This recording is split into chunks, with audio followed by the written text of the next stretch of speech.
Hola, bienvenidas y bienvenidos. ¿Cómo andan? Bienvenidos a una nueva edición de Seguimos Educando. Acá estamos en este martes para traerte todo lo que podemos del contenido escolar, para traerte la dinámica de aprendizaje, todo lo que podamos hacer a través de una teleclase mientras esperamos la posibilidad de volver a la escuela. No estamos acá para reemplazar a la escuela, sino, ya lo sabes, para hacerle el aguante a la comunidad educativa y para abrirte ventanitas de curiosidad, de conocimiento, para que juntos sigamos aprendiendo. Hoy tenemos clases re lindas y enseguida vamos a arrancar. Pero primero, acordate que estamos en casa guardados porque nos estamos protegiendo del coronavirus. Y para eso hay varias cosas que tenés que hacer. Mira, presta atención. Lavarte las manos varias veces por día con agua y jabón, un ratito largo, unos segundos. Pasar por toda la mano, no te olvides. Evita tocarte los ojos, la nariz y la boca. Un hábito que tenemos que tratar de desterrar. Si vas a toser o estornudar, hacelo en el pliegue interior del codo. ¿Te acordás? Ventila los ambientes. Aunque haga frío, abrís aunque sea un ratito las ventanas para que cambie el aire.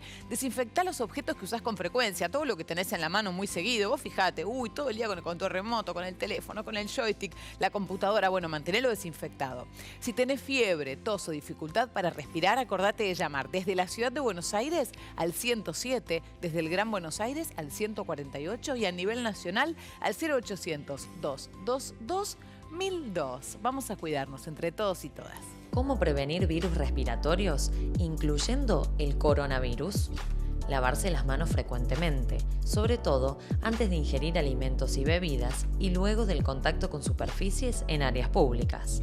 Al toser o estornudar, cubrirse la nariz y la boca con el pliegue del codo. Inmediatamente después, lavarse las manos. Evitar el contacto directo con personas que tengan enfermedades respiratorias.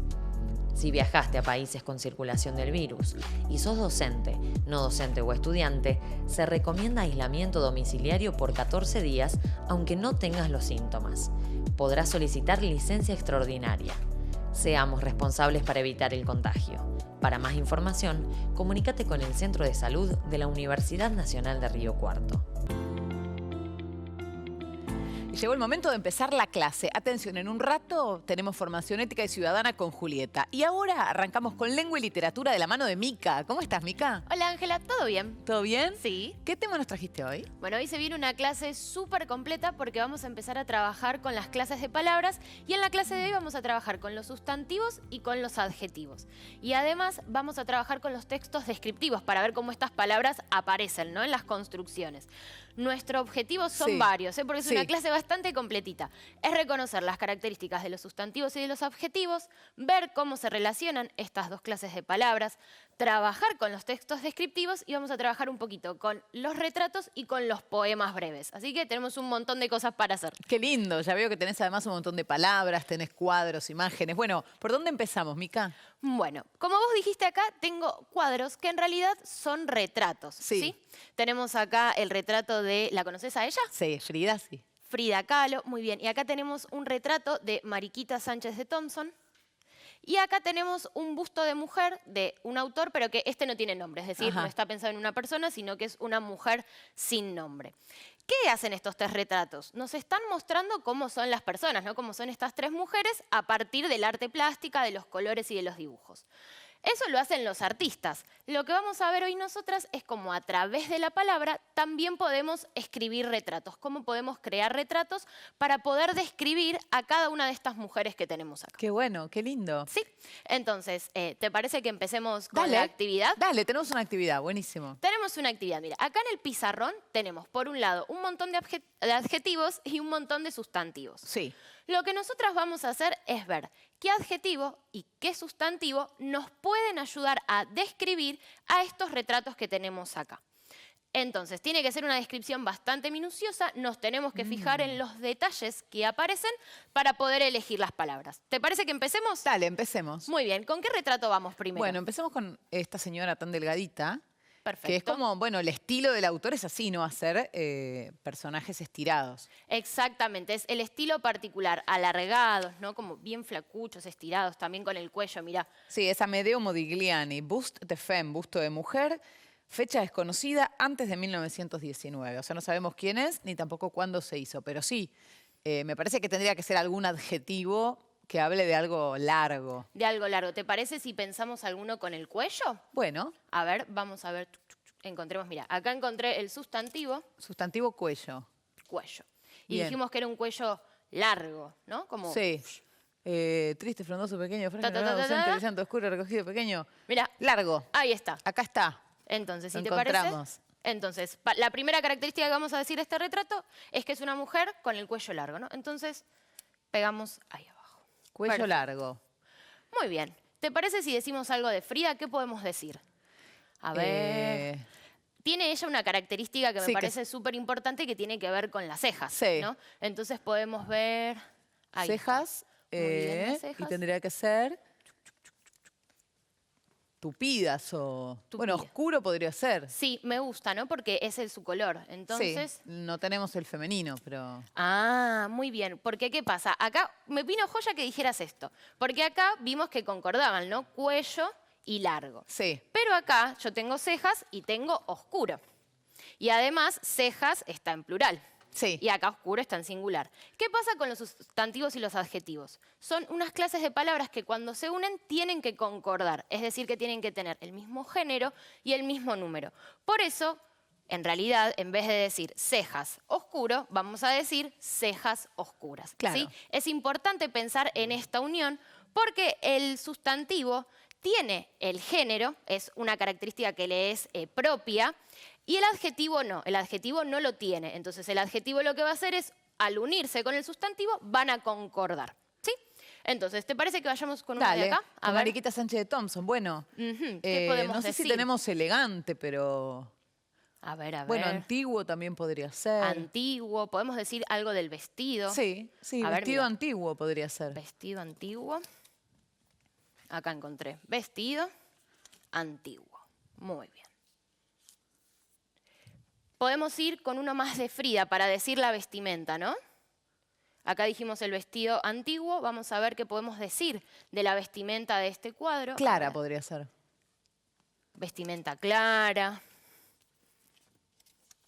Ahí está, ¿la encontraste? Sí. Muy bien, mira, volvió a pasar lo mismo que antes, ¿sí?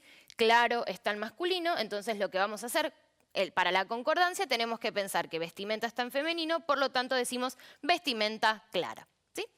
Eso siempre tengámoslo en cuenta. Ah, mira, estaba frondoso, que era el que yo le quería poner en las cejas. Ay, mira, y se me ocurre que se lo podemos poner al paisaje que tiene de fondo, ¿no?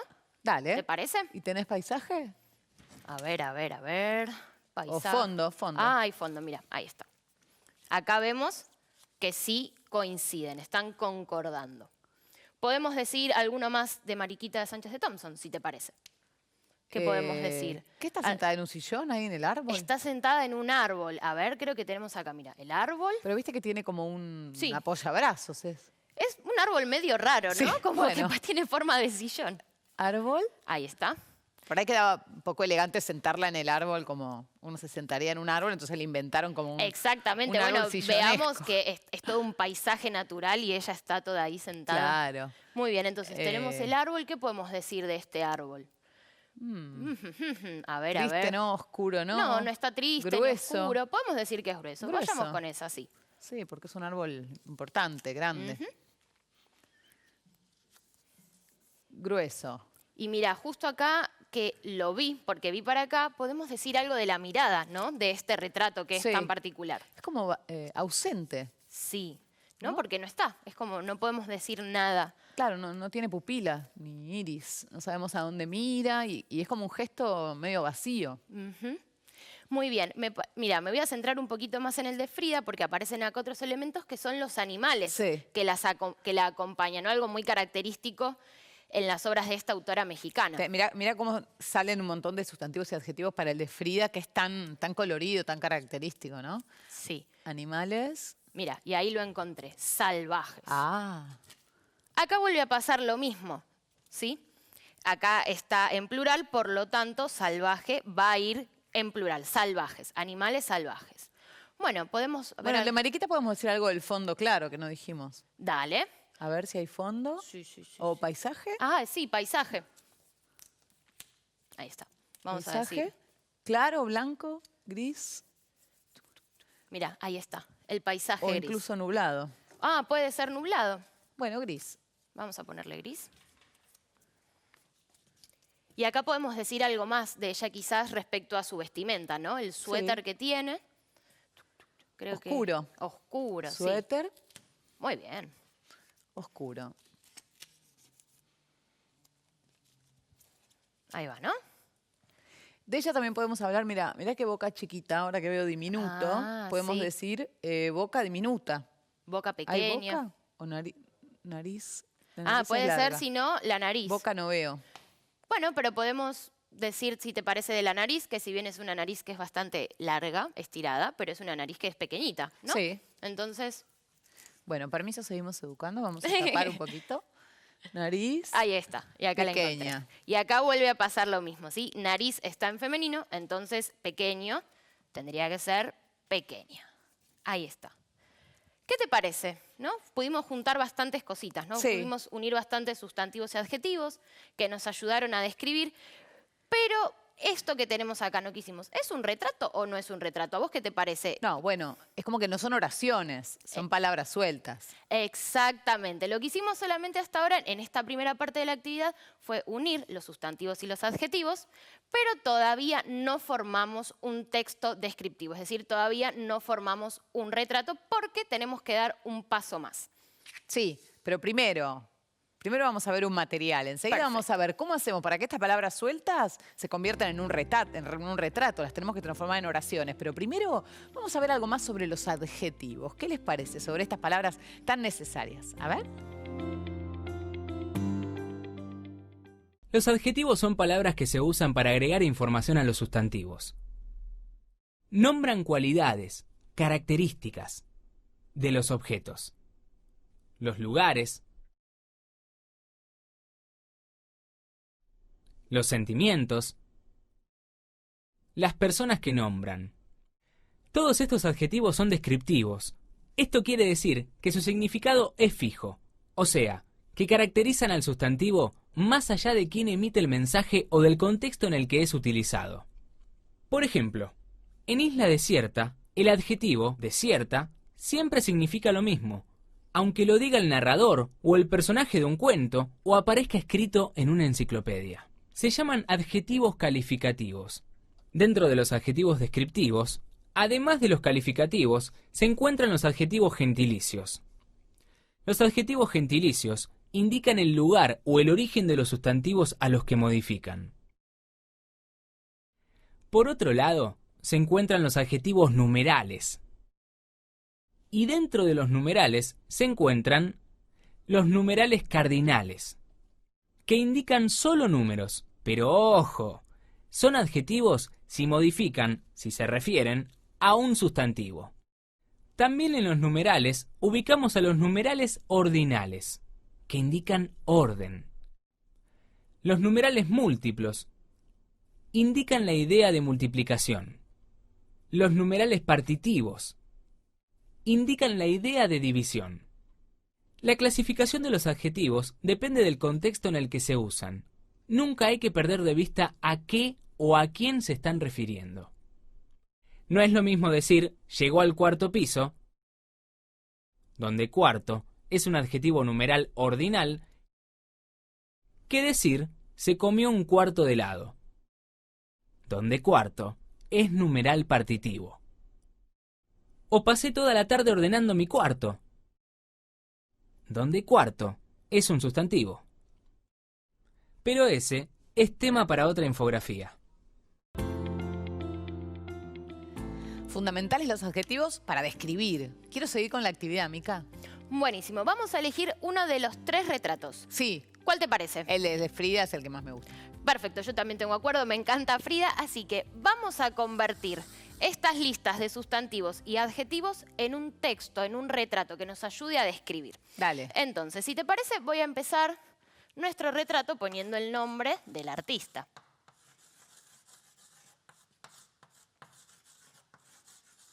Frida Kahlo. ¿Qué es lo primero que vamos a decir de Frida Kahlo? Podemos decir que Frida Kahlo tiene cejas oscuras, ¿no? Entonces,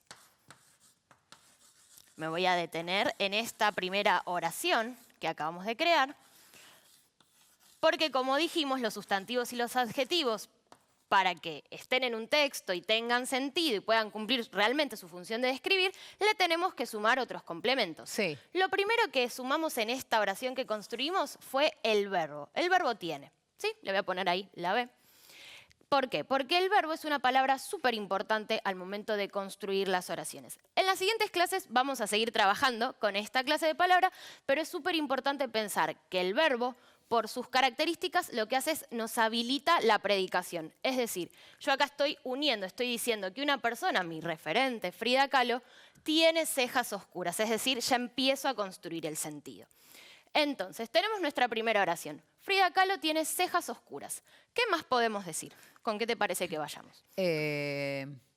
Bueno, podemos seguir con la vestimenta y después pasamos al fondo, pero primero seguimos con la vestimenta porque venimos de las cejas, bajamos. Tiene vestimenta Muy bien. clara o color claro. Muy bien. Para no repetir tiene. Claro. ¿Te parece si decimos su vestimenta? Dale, Muy bien. Su vestimenta es clara.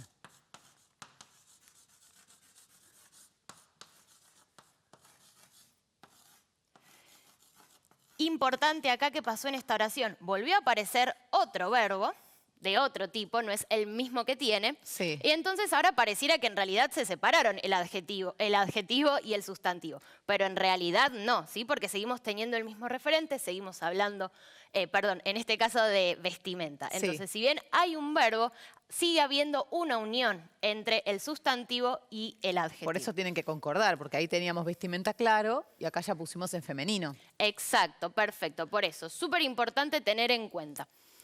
Vamos con el fondo, entonces. Sí. ¿Qué podemos decir? El fondo es frondoso. Muy bien, la voy a escribir acá abajo. Lo mismo si bien aparece un verbo.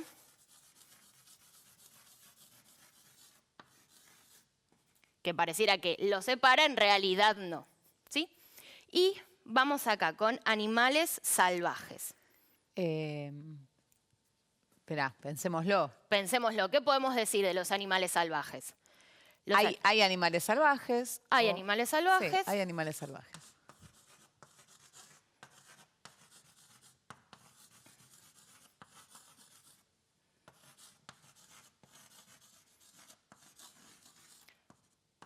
¿Sí? Acá podemos ver que ya no pasa como en esta situación, que teníamos el verbo que los distanciaba un poquitito, y podemos ver cómo van en mismo género y mismo número. Muy bien. ¿Te parece que sumemos algo más del retrato? Bueno, ¿qué más podemos sumar? Mira, a mí me gusta mucho este collar de espinas que ella tiene. Y mira, si podemos poner algo respecto a las espinas filosas, por ejemplo.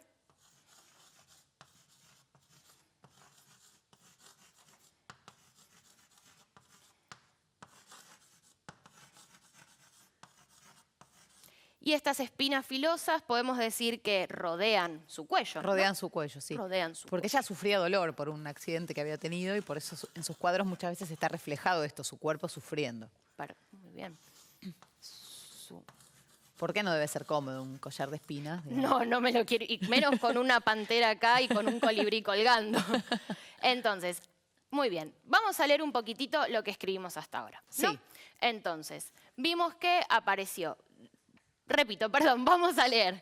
Frida Kahlo tiene cejas oscuras. Sí. Su vestimenta es clara. Sí. El fondo es frondoso. Hay animales salvajes, las espinas filosas rodean su cuello. Entonces, aparecieron otras palabritas que fuimos sumando, que son los artículos, ¿sí? Los artículos son una clase de palabra súper importante para pensar a los sustantivos, porque siempre vamos a ver que los están acompañando. ¿Por qué? Porque los sustantivos, además de modificadores, necesitan complementos.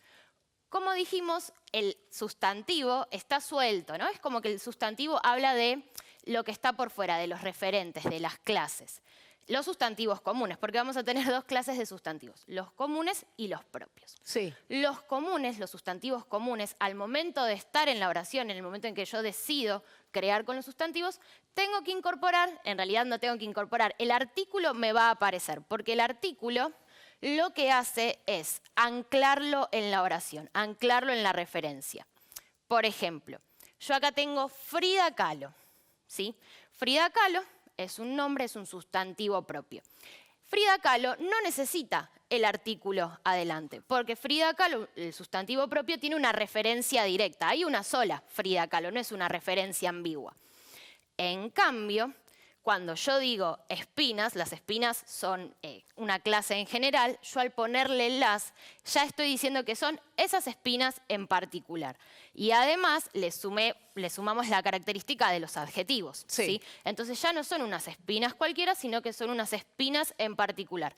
Se pasa de la clase a lo particular. Y eso es súper importante tenerlo en cuenta, porque además los artículos, como los adjetivos, van a concordar en género y número. ¿Sí? Yo no puedo decir el espinas filosas, digo las espinas filosas. Para que pensemos que hay un montón de niveles de concordancia, no solamente del sustantivo con el adjetivo, sino también el sustantivo con los artículos, ¿sí? Para que veamos cómo se van formando estas unidades de sentido. Porque no usamos nunca las palabras, los sustantivos sueltos. Siempre esta unión que está acá es muy íntima. Se quieren mucho los artículos y los sustantivos porque siempre vamos a ver que se están acompañando. ¿Sí? Bien, bárbaro. ¿Y qué pasa con la temporalidad? Porque acá describimos en presente. Claro, porque es lo que estamos viendo en estos momentos. Vamos a hacer la prueba de cambiarla. ¿Te parece? Vamos con la primera oración. Frida Kahlo tenía cejas oscuras. ¿Qué sucede? Ahora ya nos movimos en un tiempo, nos fuimos hacia el pasado. En las narraciones, en los relatos que fuimos leyendo, las descripciones se suelen hacer en el tiempo pasado, con el pretérito imperfecto. Podemos decir, su vestimenta era clara. El fondo era frondoso. Había animales salvajes. Las espinas filosas rodeaban su cuello. Entonces cambia, ya no es en el presente, ya no nos da esa sensación de que lo que estoy leyendo lo tengo enfrente, sino que paso a otro plano descriptivo, en la narración, en una construcción. ¿Sí? Esto también, lo de los tiempos verbales, los vamos a seguir trabajando en otras clases para que podamos ver cómo se usan en las descripciones. Pero para que veamos también cómo a veces cambiando una simple palabra, ya sea un adjetivo, un verbo, un sustantivo, cambia el sentido de lo que estamos escribiendo. Está bien, buenísimo. Bueno, enseguida vamos a seguir analizando las palabras, pero llegó el momento de hacer un recreo, eso sí, con una adivinanza. A ver, les dejamos una trivia para que piensen, para que investiguen. A ver, ¿cuál es la pregunta con la que nos vamos a ir al recreo? ¿Con qué reconocido muralista estuvo casada Frida Kahlo? ¿Con qué reconocido muralista estuvo casada Frida Kahlo? Enseguida lo respondemos. Recreo, ya venimos.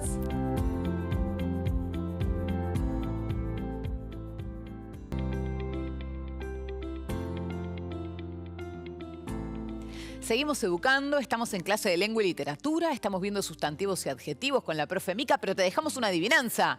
Y vamos a ver la respuesta. ¿Con qué famoso muralista estuvo casada Frida Kahlo?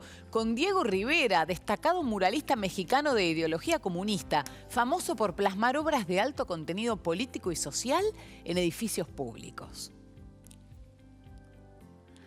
Bueno, todo un matrimonio de artistas muy reconocido en la época. Sí, con unas obras increíbles, sobre todo Frida también, que irrumpe con estos cuadros que parecían, son sueños, son reales, ¿no? Como súper interesante. Bueno, bárbaro. Estamos con los sustantivos y los adjetivos. Sí, lo que estuvimos viendo es cómo estas clases de palabras nos ayudan a describir, pero es importante saber que no son las únicas que nos ayudan. En realidad van a aparecer en las construcciones, por ejemplo, de metáforas o las imágenes sensoriales. Es decir, los recursos literarios también nos van a ayudar a las descripciones, para tener esas descripciones que son un poquito más poéticas. Claro, ¿sí? Qué lindo. Sí, porque escribir es eso, es jugar con las palabras. Y hablando de escribir, ¿vos, Ángela, te gusta escribir? ¿Escribiste alguna vez? ¿Hiciste algún taller literario? Bueno, a mí me encanta escribir. De hecho, por eso elegí periodismo en la adolescencia, porque quería escribir. Claro. Pero bueno, trabajo hace muchos años en televisión, pero trabajé en un diario 2 años, el diario Crítica, escribí en revistas y la verdad me encantaría en algún momento hacer un taller literario justamente para poder usar mejor las palabras, ¿no? Para encontrar adjetivos perfectos. Amo los escritores que encuentran el adjetivo perfecto para el sustantivo. Eso me vuelve loca y me gustaría poder perfeccionarlo, sí. Ay, sí, bueno, súper interesante esto que decís, lo importante de encontrar ese adjetivo perfecto. Porque hay un montón de adjetivos y hay un montón de sustantivos, pero cuando se encuentran esas uniones que vos decís, ¡ay, increíble! ¿No? Claro, es como un pintor. Seguramente Frida dijo, este verde clarito va perfecto con este verde oscuro. Bueno, el que escribe siente que la palabra pegan unas con otras y es re lindo. Bueno, a propósito de esto, ¿quieren que veamos algo sobre literatura argentina? Adjetivos y literatura argentina. A ver. Los escritores y poetas argentinos muchas veces escribieron sobre la ciudad de Buenos Aires. Algunos la criticaron por su ritmo acelerado, por su vida vertiginosa y egoísta. Otros se enamoraron de la ciudad por su modernidad y elegancia, por sus cafés, su música y sus personajes. En un poema llamado Las calles, Jorge Luis Borges dijo: «Las calles de Buenos Aires ya son mi entraña, no las ávidas calles incómodas de turba y ajetreo, sino las calles desganadas del barrio, casi invisibles de habituales». Para describir la ciudad en la que vive, utiliza adjetivos, o sea, palabras que sirven para dar una característica al objeto nombrado. Son muy importantes porque ayudan a construir imágenes. No es lo mismo decir calles desganadas que calles transitadas. Existen varias clases de adjetivos, entre ellos los adjetivos calificativos, que sirven para describir y son portadores de características. Su presencia o no en una frase puede cambiarnos la imagen que intentamos construir. Para describir el lugar en el que vivimos, podemos usar distintos adjetivos: ruidoso, agradable, moderno, apacible, aburrido, tradicional. Eso es lo lindo y lo mágico, ¿no? Como cada adjetivo cambia lo que queremos decir. Sí, sí, súper importante estas clases de palabras, ¿no? Que están en todos lados y cómo nos ayudan a dar detalles, no solamente detalles, sino con una carga emotiva también, ¿no? Cómo transmitimos sensaciones. Me encantan, a mí los adjetivos me encantan. Sí, a mí también, está buenísimo. Bueno, pero vamos a hacer un repaso de qué significan, cómo podemos definir cada una de estas palabras. A ver, empecemos por los sustantivos. Ahora la profe lo va a explicar bien, pero vamos a ver por escrito, como nos gusta a nosotros, para que lo veas y te quede bien fijado. Sustantivos es una palabra esencial en la lengua que se utiliza para poner nombre o denominar a las entidades del mundo, seres y objetos físicos, árbol, mujer, perro, objetos psíquicos o cualidades, belleza, sabiduría, soledad e incluso el resultado de eventos, derroche, canto o sacrificio. Los sustantivos propios de persona, Paula, Carlos, de país, ciudad, Argentina, Córdoba, de ríos o montaña, Río Paraná, Aconcagua, tienen la referencia incluida, por eso se usa sin determinante. Cuando lo usan, pasan a funcionar como comunes. 3. El género se considera inherente o propio del sustantivo, ya que la mayoría no tiene marca de género y se reconoce por la concordancia con el determinante que le precede, el árbol, la mesa. Está bien, está bueno. Por ejemplo, si yo digo Frida Kahlo, lo puedo decir sin artículo, pero si digo la Frida Kahlo... En ese caso, como vimos la clase pasada, ¿te acordás que muchas veces en la oralidad estas cuestiones aparecen, ¿no? Eso puede suceder, pero cuando estamos escribiendo, los sustantivos propios no llevan el determinante. Ahora, si yo quiero decir la artista mexicana, ahí sí, porque estoy usando la palabra artista, que es un sustantivo, como da cuenta de una clase, al momento de sumarlo en la oración, uso el la, que es ese determinante que dice no es cualquier artista, es la artista, porque podría ser el artista, por ejemplo, y ya al sumarle mexicana, estoy diciendo no es cualquier artista, sino que es la artista mexicana. Eso es súper importante para tenerlo en cuenta, aparecen las primeras divisiones en los sustantivos propios y los sustantivos comunes como dos grandes grupos. Ya vamos a ver en las siguientes clases que dentro de estos sustantivos podemos encontrar un montón de subclases más, pero siempre me parece importante tener en cuenta uno de los aspectos que leímos recién que tiene que ver con la concordancia, que tienen que concordar el sustantivo y el adjetivo. Y no solamente el sustantivo y el adjetivo, sino como vimos también, el artículo, ¿no? Para que lo tengamos en cuenta al momento de escribir, cuando los chicos y las chicas están en casa, están trabajando, están escribiendo, haciendo la tarea que mandan las señas, que tengamos en cuenta siempre que estén concordando las palabras que sumamos. Perfecto. Adjetivos. A ver, ¿qué son los adjetivos? ¿Cómo los definimos? Adjetivos son las palabras que permiten caracterizar todo lo que nombran los sustantivos. Personas, mujer, alta, objetos físicos, árbol alto, objetos psíquicos, idea brillante, sentimientos, alegría inmensa. Recibe las categorías de género y número por concordancia con el sustantivo. Acá otra vez, entonces, tengo que concordar el artículo Y el adjetivo con el sustantivo. Exactamente, porque la categoría de género le es inherente al sustantivo.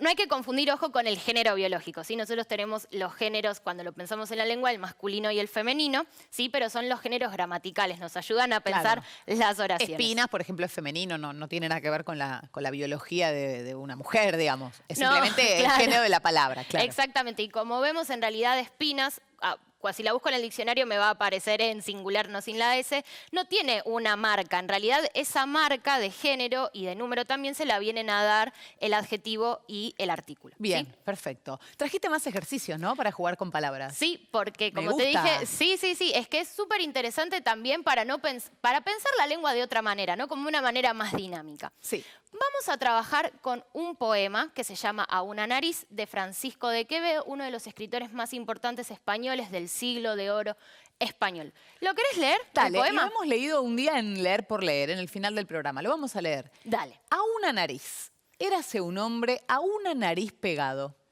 Érase una nariz superlativa. Érase una nariz sayón y escriba. Érase un peje espada muy barbado. Era un reloj de sol mal encarado. Érase una alquitara pensativa.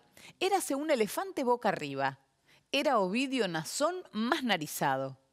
Érase un espolón de una galera. Érase una pirámide de Egipto. Las 12 tribus de narices era. Érase un narcisismo infinito. Muchísimo nariz. Nariz tan fiera que en la cara de Anás fuera delito. Narigón, te lo resumo en una palabra, pero él lo escribe más lento. Te lo resumo así nomás. Perfecto, sí.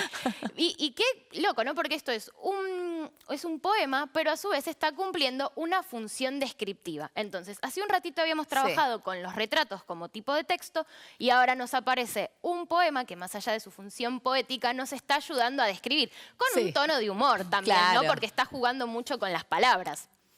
¿Qué te parece si a esta nariz, que le está hablando a una nariz muy grande, la transformamos y pensamos cómo puede ser un poema para una nariz que sea muy chiquitita? Voy a borrar acá el pizarrón.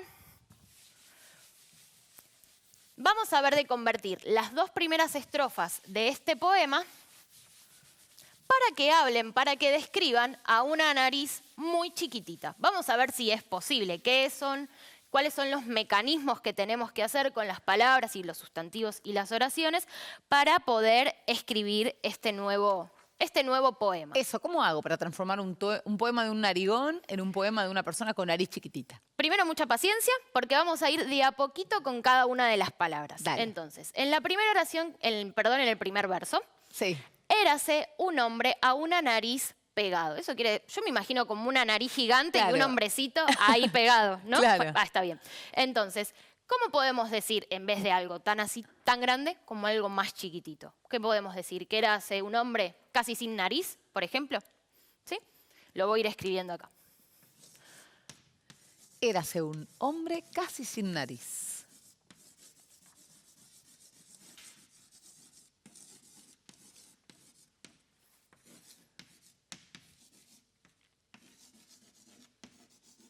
Ahí está. Terminamos nuestro primer verso. Ahora, érase una nariz superlativa, ¿no? Acá nos aparece este adjetivo superlativo muy grande, de mucha cantidad, enorme. Pero yo quiero decir que es una nariz muy chiquitita. Entonces, ¿cómo podemos decir? Y minúscula puede ser. Muy bien. Vamos con érase una nariz minúscula.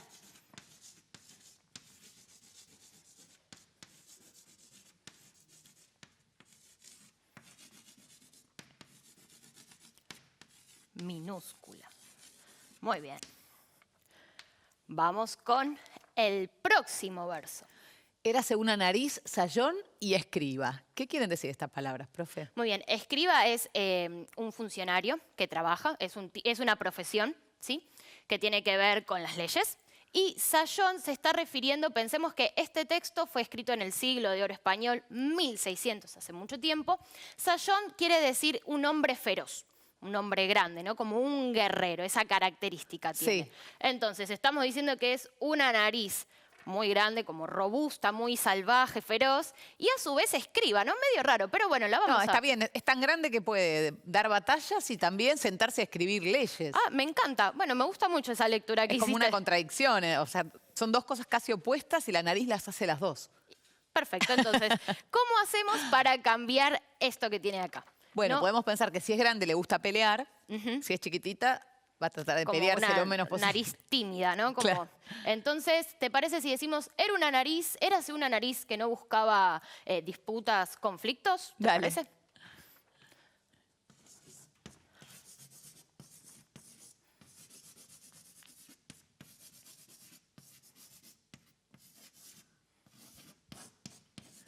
Érase una nariz que no buscaba. Disputa suena más siglo de oro español. Sí. Conflicto es más moderno. Entonces, en vez de ser sayón y escriba, que es peleador y que escribe las leyes, etcétera, no buscaba disputas, porque era tan chiquita que tranqui. Sí, perfil bajo, ¿no? Perfil Una nariz bajo. de perfil bajo. Perfil pequeño. Perfil pequeño. Vamos con el último verso. Érase un pez espada muy barbado, ¿no? Como un pez con el pez espada. Sí, el pez ¿no? espada, como muy narigón, claro. Ujú. ¿Qué podemos decir? ¿Cómo hacemos lo contrario? ¿Cómo Pues, hacemos? y a mí, yo como estamos pensando en los peces, quizás podemos decir un delfín, ¿no? Que es como, porque aparte muy barbado, me lo imagino con barba, también como una nariz no tampoco tan linda, pero si quiero decir lo contrario, si es una nariz chiquitita, y generalmente las narices chiquititas decimos que son lindas, podemos pensar en cambiar un poco acá y decir, ¿érase un delfín? Dale. ¿Te gusta el delfín? Muy barbado, porque si tiene barba, ¿no? Sí. Vamos a... acá. En vez de un pez espada, un delfín. Ya se achica la nariz. Ujú. Sí. Un delfín. Muy barbado. Entonces, vamos a hacer una pausa un momentito para ver qué es lo que estuvimos haciendo, ¿no? Sí. Que porque hay una palabra para poder definir a esta unión que es la contraria, ¿no? Nosotras teníamos un adjetivo y buscamos su sentido contrario. Es decir, que buscamos un antónimo. Como dijimos, por ejemplo, en la primera, acá, en minúscula, ¿sí? Que decíamos, era una nariz muy superlativa, buscamos el sentido completamente contrario, el sentido inverso, y dijimos, es una nariz minúscula. Esto quiere decir que usamos un antónimo, ¿sí? Sí. Una palabra que tiene el significado opuesto. Opuesto. Como cuando yo digo alto y bajo, ¿sí? Entonces, nos ayudó el antónimo porque lo que queríamos hacer era transformar este poema de una nariz muy grande al de una nariz muy pequeña. Entonces, los antónimos, esta relación, nos ayuda a pensarlo. Pero no solamente buscamos antónimos, palabras, sino que las estructuras de las oraciones las cambiamos por otras. Por ejemplo, en el caso de érase un hombre a una nariz pegado, no cambiamos solamente una palabra, sino que cambiamos toda la estructura, casi sin nariz, para que veamos que para generar el sentido contrario podemos usar palabras puntuales, los antónimos, o también podemos utilizar construcciones. Sí, acá cambiaste el sustantivo, por ejemplo. Claro, ¿viste? Porque sí, exactamente, lo cambié. Son animales diferentes, pero que en nuestro sentido nos dan el el pez espada, tiene toda una idea, las características, la nariz muy grande, y el delfín, otras características opuestas, diferentes. Entonces, para que veamos cómo el contraste, cuando queremos decir lo contrario, no solamente los adjetivos, sino que también los sustantivos y las construcciones nos pueden ayudar a lograr ese efecto. Ahora bien, ¿qué pasa si en vez de usar un antónimo, usamos un sinónimo? Los sinónimos son esas palabras que tienen significado similar, parecido, ¿sí? ¿Va a cambiar? O sea, si yo uso un sinónimo, en vez de hablar de una, por ejemplo, acá, ¿no? En esta primera estrofa, donde yo cambié y puse, érase una nariz superlativa. Si yo pongo, érase una nariz grandísima, gigantísima, grande, ¿estoy cambiando o no estoy cambiando? ¿Estoy hablando de una más chica? No, va a ser todavía un narigón. Exactamente. Una persona con una nariz grande, o sea, va a ser lo mismo que escribió Quevedo, pero con otras palabras. Muy bien. Entonces, los sinónimos no cambian el significado, ¿sí? Nos ayudan muchas veces para reformular. ¿Vieron que cuando a veces estamos escribiendo un texto y repetimos mucho una palabra? Bueno, los sinónimos nos ayudan a que no hagamos esa repetición, es decir, que podamos pensar en otros conceptos. ¿Esto en qué nos ayuda? Primero, en que en el texto no quede repetitivo, Y además podemos jugar mucho más, ¿no? Queda más profundo el texto, va a tener otras características, otro estilo. Entonces aparecieron los sinónimos y antónimos. Estamos pensando cómo se relacionan las palabras, es decir, si tienen el significado similar o si tienen el significado contrario.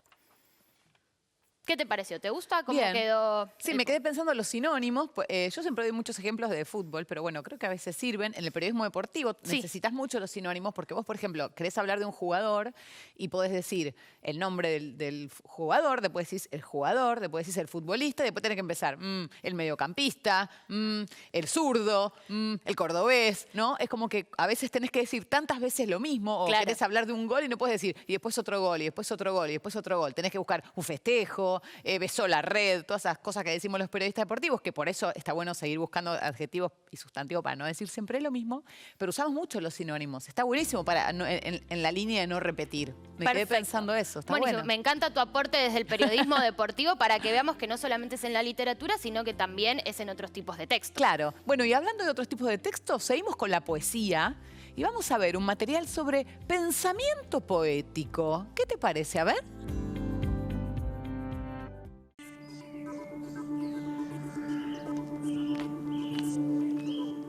La palabra poética no se conforma con los primeros sentidos.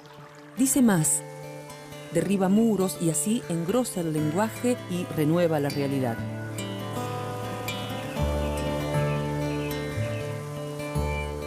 Podemos creer que el pensamiento poético no es tan estricto como el pensamiento racional, lógico, útil, objetivo. ¿Cuántas veces escuchamos decir que el pensamiento poético es cosa de locos, de enamorados o de adolescentes?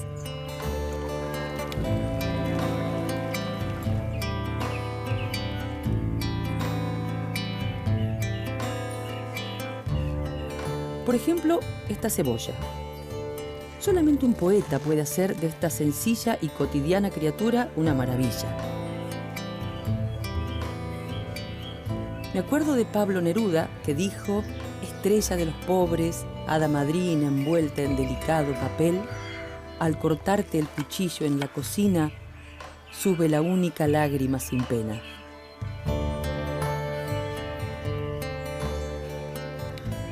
Lo que conoce el pensamiento poético no lo puede conocer ningún otro pensamiento, porque la poesía es una conjetura acerca de lo inexplicable.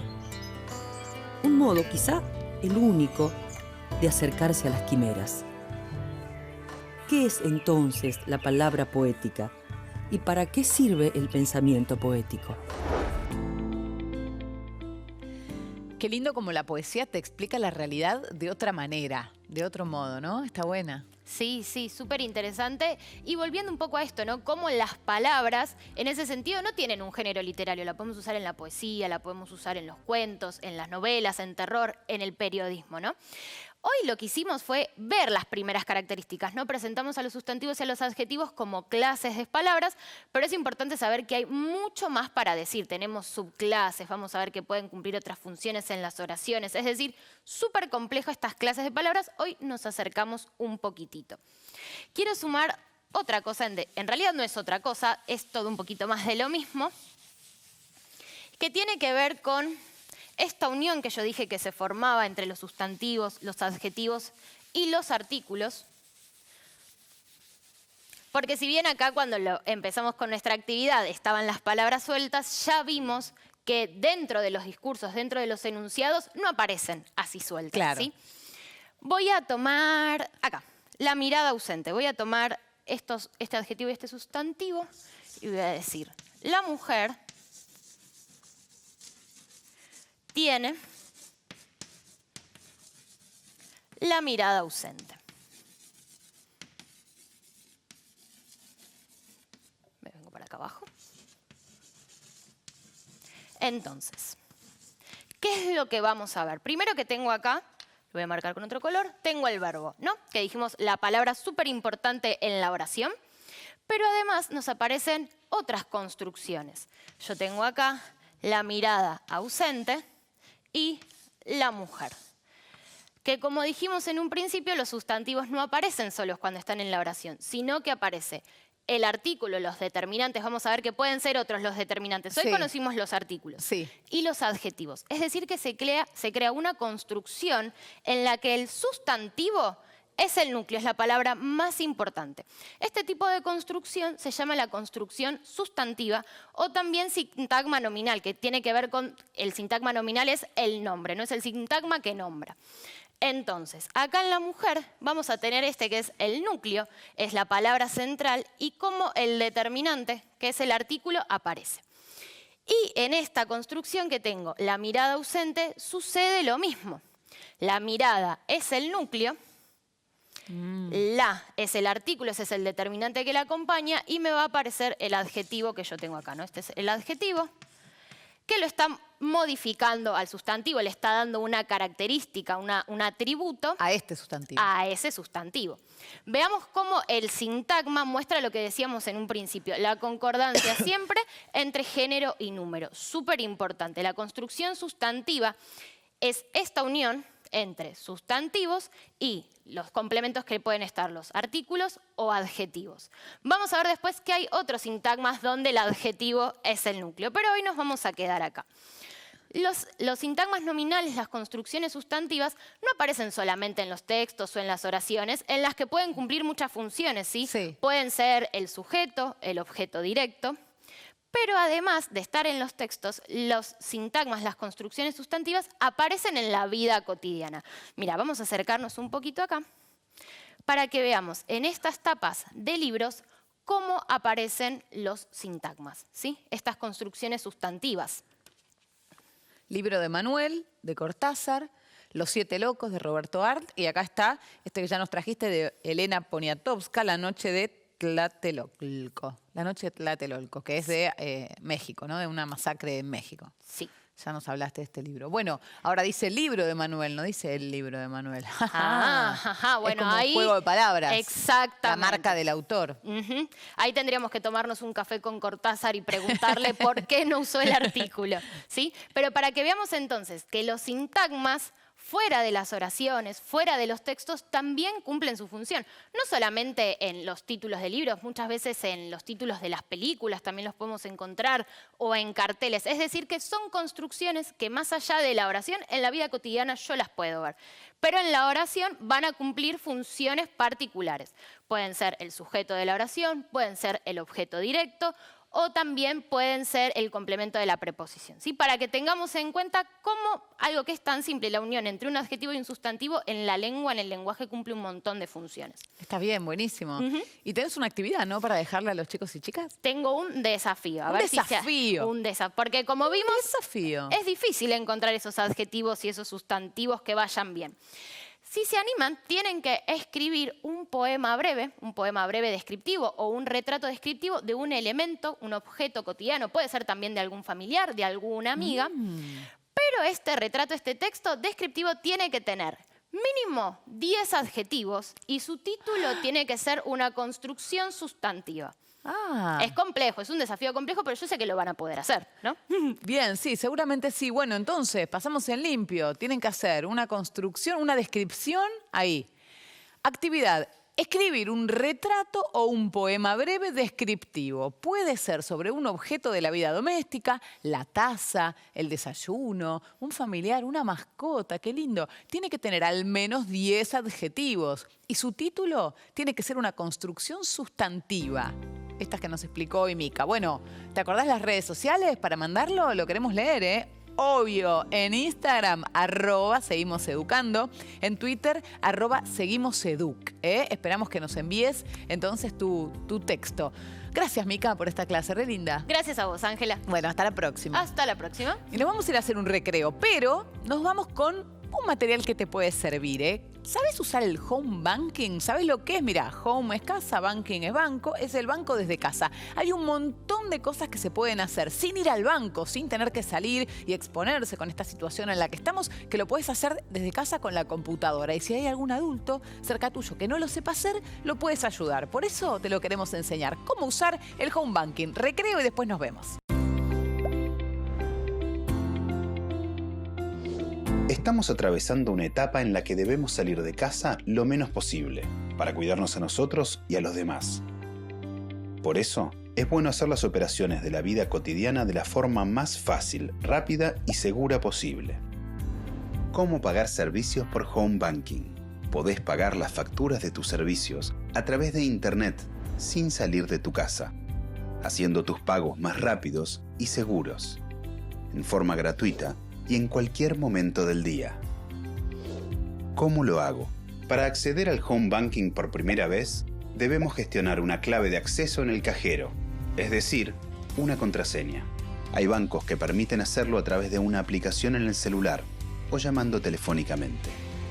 Una vez creada la contraseña, ingresá a la página web de tu banco. Elegí la opción Home Banking. Ingresá el usuario y tu clave o contraseña.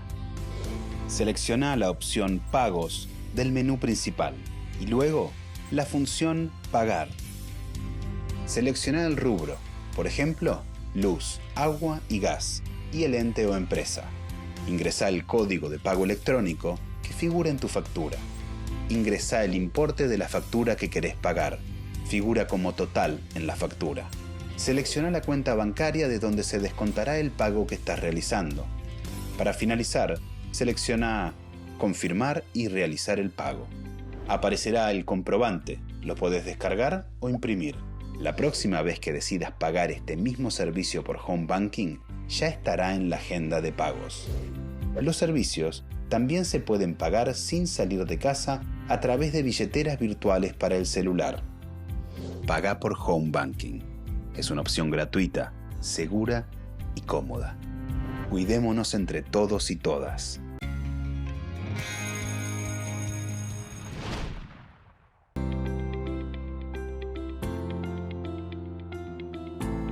Se terminó el recreo, seguimos educando, se fue Mica con sus adjetivos y sustantivos y llega Juli de Formación Ética y Ciudadana, pero atención porque trae sus propias palabras, leyes, derechos, y veremos cuál otra. ¿Qué tal, Juli? ¿Cómo estás? Bien, ¿y vos? Bien, muy bien. Haremos uso igual de los sustantivos y los adjetivos. Los necesitamos, ¿no? Los necesitamos, siempre. ¿Cuál es el tema de hoy? Bueno, trabajamos la semana pasada con la cuestión de Estado, que era un Estado de Derecho. Bueno, nos vamos a meter de lleno en los derechos de las infancias, de los adolescentes, de los jóvenes, y vamos a empezar a pensar también cómo se construyó a lo largo de la historia la idea de la juventud, la idea de la adolescencia, la idea de la infancia. No siempre se entendió a la infancia y a la adolescencia del mismo modo. Así que vamos a empezar a pensar cómo se fue transformando eso hasta llegar a la concepción actual de la idea de infancia y de adolescencia. Vamos a pensar también qué rol tiene el Estado y qué rol tenía el Estado, cómo incluso alrededor de esas concepciones que tienen que ver con cuestiones culturales, con cuestiones históricas, también el rol del Estado se fue modificando. Y vamos a pensar también e hilarlo con el concepto de ciudadanía, que trabajamos también la vez pasada, para pensar, bueno, si ahora la concepción de la infancia y la adolescencia se modifica y dijimos que los jóvenes son ciudadanos, bueno, ¿en qué momento empezamos a pensar que son ciudadanos y qué características tiene la ciudadanía joven, digamos? Muy bien, súper interesante. ¿Y cómo se conecta con lo que venimos viendo? Bueno, en realidad lo que vamos a pensar, como te decía, ¿no? Vamos a empezar a pensar en el Estado, pero entender que si el Estado es un Estado de Derecho, debe cumplir, debe proteger estos derechos de los infantes, digamos, de los jóvenes, los niños, las niñas y los adolescentes. Pensar en la ciudadanía participativa para modificar también las legislaciones y entender de otra manera lo que es la infancia y lo que es la adolescencia. Y para eso nos vamos a intentar meter de lleno en el concepto de infancia. Bueno, acá tenemos el sustantivo de hoy.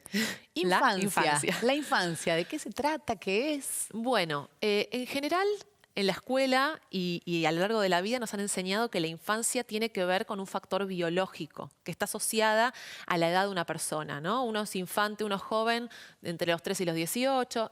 Todo eso está escrito quizás en los marcos jurídicos, pero vamos a pensar la concepción más sociológica, digo yo, ¿no? Más social. Bueno, ¿qué es la infancia? Vamos a profundizar un poco. Bueno, la separamos un poco del factor biológico porque hay otras variables que inciden en la construcción de las infancias.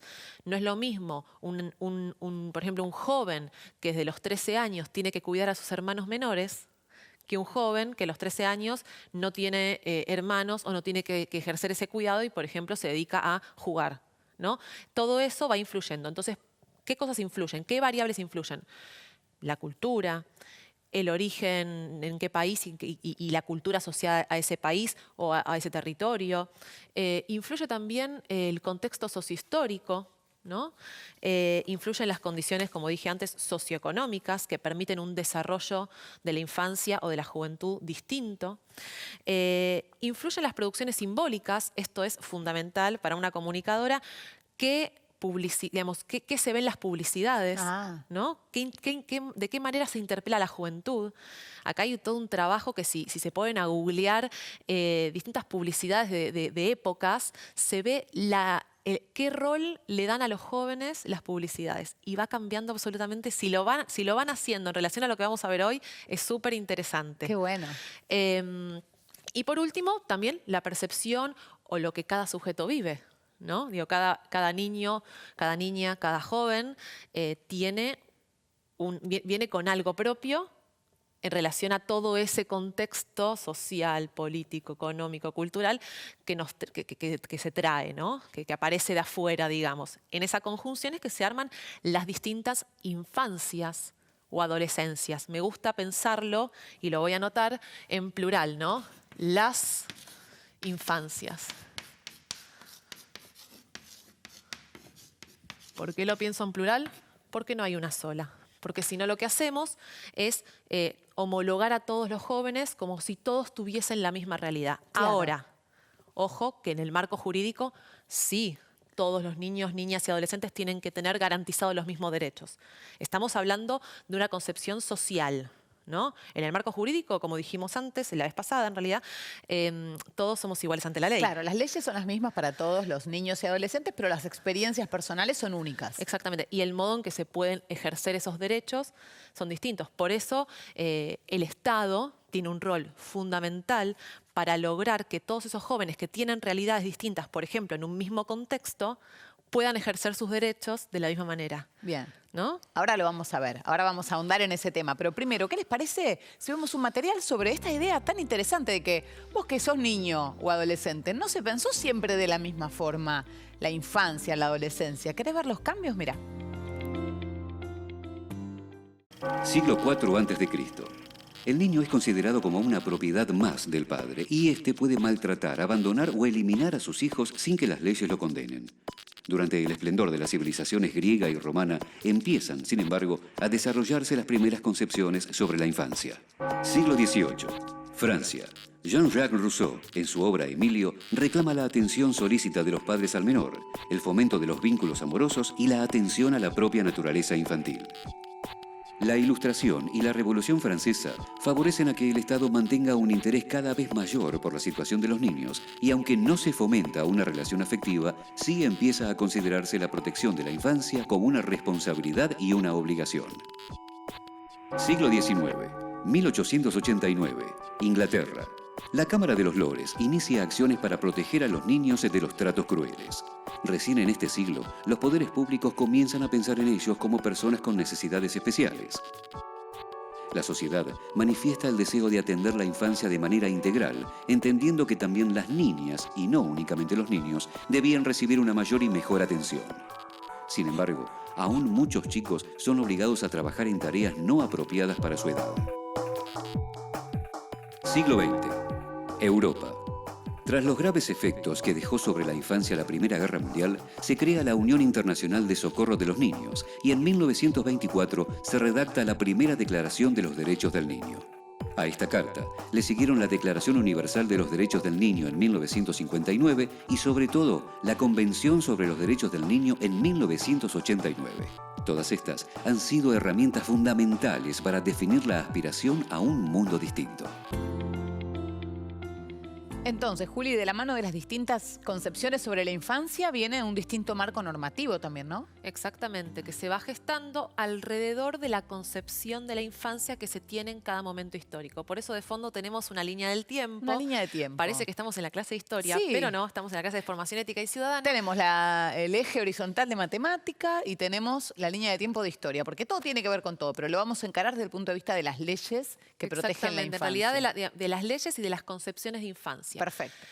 Primero tenemos la edad ágrafa, que es previa a la invención de la escritura, en donde no tenemos muchos datos de cómo se consideraba la infancia. Claro, precisamente porque no está escrito en ningún lado. Y no había una diferenciación demasiado clara, ¿no? Pero por lo menos vamos a pensar que en la edad antigua se empieza a pensar, el Estado tiene un rol interesante sobre las infancias, si bien no existía para nada un marco normativo en relación a la infancia, no habían leyes que reglamenten sus derechos, pero lo que sí sucedía es que el Estado se encargaba de la educación, ¿sí? Le parecía importante educar a los niños y a las niñas, pero obviamente de clases acomodadas, ¿no? ¿Por qué? Porque sabemos que en la edad antigua lo que se priorizaba era el aprendizaje, por ejemplo, para que los jóvenes puedan ejercer un rol político, y quienes ejercían ese rol político eran absolutamente personas de clase acomodada. Entonces la educación solamente era para los niños y niñas de clases acomodadas, sobre todo los niños, obviamente, claro. Pero el Estado por lo menos tenía un vínculo con la niñez específico, que era el de darle las herramientas para poder ejercer un cargo político. Luego nos vamos a la Edad Media, que quizás trabajaron algo en historia, pero lo interesante de la Edad Media es pensar que el niño ya no aparece como diferenciado del adulto. El niño y el adulto son lo mismo. ¿En qué sentido digo esto? Lo digo por dos cuestiones. Primero, quien se encargaba de educar a los niños y a las niñas en este contexto era la Iglesia, en la Edad Media, ¿no? Entonces ya el Estado no educa, sino que educa la Iglesia. ¿Sí? ¿Por qué esto influye? Bueno, ¿los educaban para qué? En algún punto para servir a Dios. En este contexto, el cuerpo de los niños y de las niñas y de los jóvenes era pecado, como el cuerpo de todos y todas. Entonces, lo que hacían era educar a ese niño y a esa niña para que no cometan pecados y puedan acceder al cielo y no al infierno, digamos, ¿no? En la Edad Media, como dije entonces, no había una diferenciación entre niños y adultos, y esto lo podemos ver en las obras de arte de la época. Les traje una para compartir, les muestro acá. Sí. No sé si se puede ver.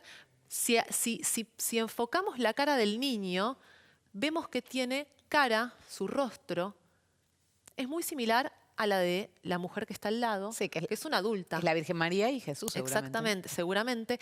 Y esto tiene que ver con que lo que se entendía en esta época era que Dios había creado al ser humano, digamos, de forma perfecta, y que esto no tenía que tener en las imágenes una modificación. La forma perfecta... Quiero ver de vuelta, porque es un hombrecito, el bebé, en vez de tener cara de bebé, como regordete, con el pelo como tienen los bebés, no sé, tiene entradas, tiene cara de señor, es un señor chiquitito que tiene aupa. La señora, es como nos dice Juli, tiene cara de señor grande en vez de bebé. Exactamente, es un hombre en miniatura. A esto lo llamamos homúnculo.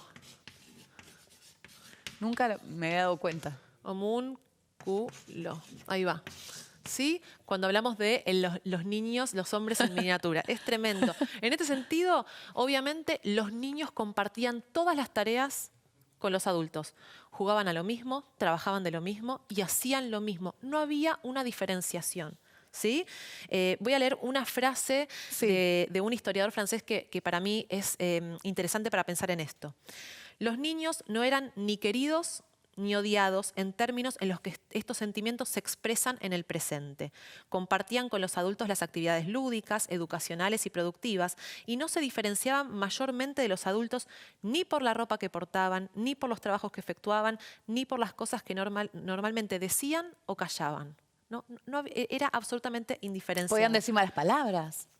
No sé si existían, aparte con la Iglesia, que también buscaba disciplinar para no llegar a acceder al infierno, creo que no. Pero se vestían de grande, no es que tenían ropita, de chiquitos como ahora. Obviamente, entonces trabajaban. trabajaban. Marco jurídico, para nada. No había un marco jurídico asociado a las infancias, ¿sí?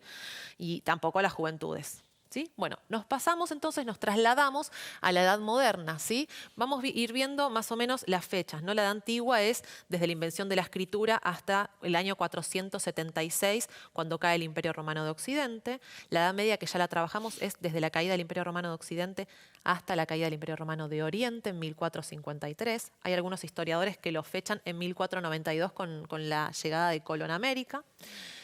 Y después la Edad Moderna es una edad corta, pero potente, intensa, que es entre el año 1453 y 1789, en donde termina la Edad Moderna y comienza la Edad Contemporánea, que es en la que estamos ahora, por ahora, que es con la Revolución Francesa, ¿sí? Bueno, entonces, y en la Edad Moderna sucede algo distinto. Sí. Ya hacia a fines de la Edad Moderna, cuando estamos acercándonos a la Revolución Francesa, bajo todo el contexto ideológico de la Ilustración, aparecen nuevas concepciones. Por ejemplo, la idea de la libertad, de la igualdad. Claro. Y entonces aparece cierto vínculo con la niñez distinto a lo que sucedía antes. ¿Por qué? Porque el niño, si bien es considerado inferior al adulto, está diferenciado, ¿no? Si bien no es lo que vamos a llegar, después cuando lleguemos a trabajar en la actualidad, con el marco de derechos actuales, esto no tiene nada que ver con la actualidad. En la Edad Moderna, por lo menos, aparece una diferenciación. El niño necesita ser cuidado por el adulto. El niño y la niña necesitan protección del adulto. Eso nace en la Edad Moderna, ¿sí? Esa idea. Acá podemos tomar, por ejemplo, un pensador clave de la Edad Moderna, que es Locke, John Locke, que él lo que decía es el niño es una tabula rasa, una hoja en blanco, que tiene que ser llenada a lo largo de la historia a través de la experiencia, ¿no? Y esa experiencia le va a ir dando conocimientos. Para que eso sea posible, se necesita la protección de un adulto.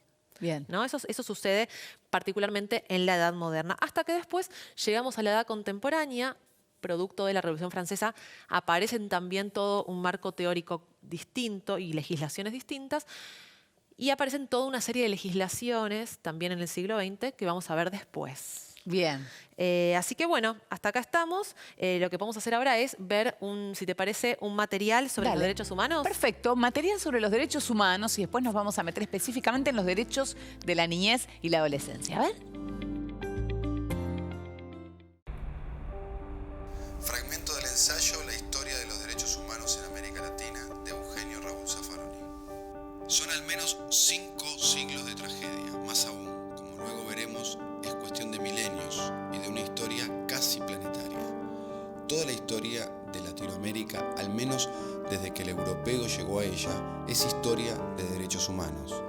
Cada jalón en la conciencia de nuestro ser está acompañado por la conciencia de los derechos que les son inherentes. Es imposible escindirlos, porque toda idea del hombre conlleva una idea de sus derechos. De allí la enorme dificultad para escribir nuestra historia de los derechos humanos.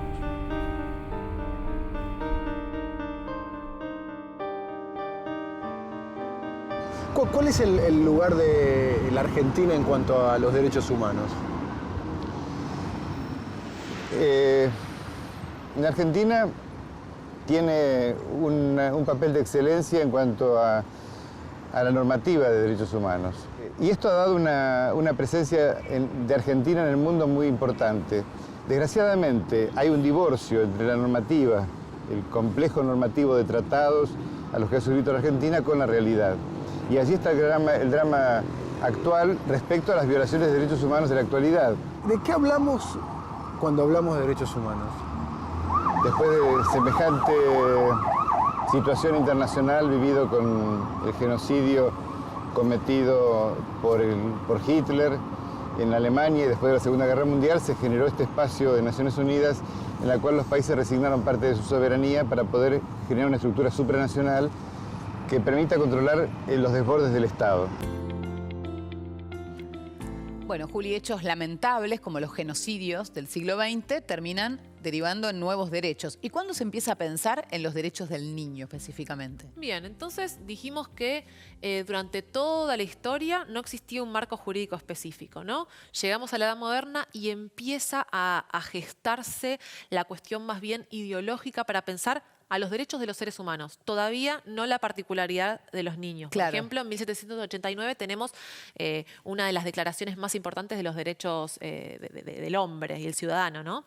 Pero recién en la edad contemporánea, como vos decías, Sí. sobre todo en el siglo XX, y vamos a anotar acá, siglo XX, con la Primera Guerra Mundial, es que aparece la necesidad de que los estados se comprometan, ¿sí? Después de la primera, dijimos que Primera Guerra Mundial, por las dudas, les recuerdo a los chicos y a las chicas, entre 1914 y 1918, recién después de 1918 es que aparece la necesidad de generar ciertas normativas para proteger los derechos de los niños, las niñas y los adolescentes. Bien.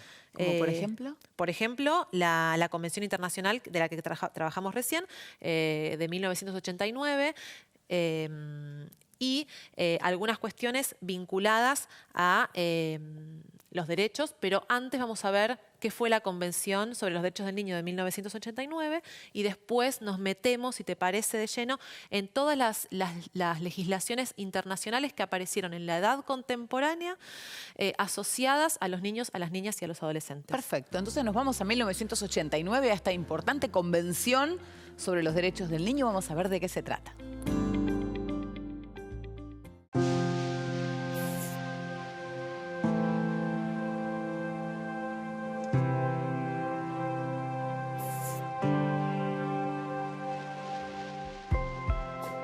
The convention calls on all of us to help the children of the world.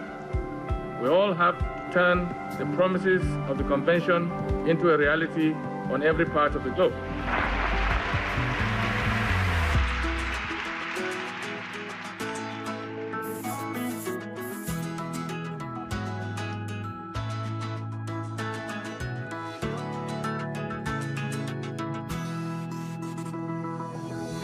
Igualdad. Inclusión. Protección. Identidad. Alimentación. Vivienda. Salud. Educación. Familia.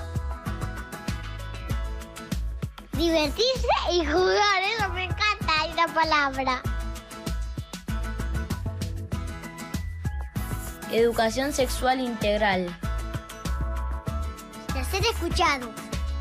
Vimos la luna que era así como una banana.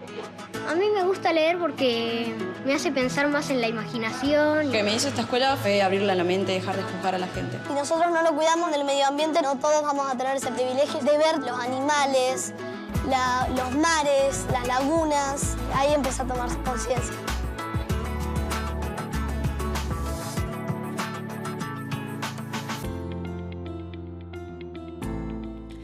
Muy lindo y muy emocionante, entonces, 1989. Pero nos quedó ver todo el camino desde el periodo de entreguerras hasta 1989. Perfecto, vos me diste el pie. Entonces pasamos para acá y vamos a hacer un recorrido con los hitos fundamentales de la edad contemporánea para pensar cuáles fueron las legislaciones internacionales que fueron dando pie a los marcos jurídicos para después pensarlo en nuestro país. Dale. ¿Sí? Nos vamos primero a nivel internacional. Dale.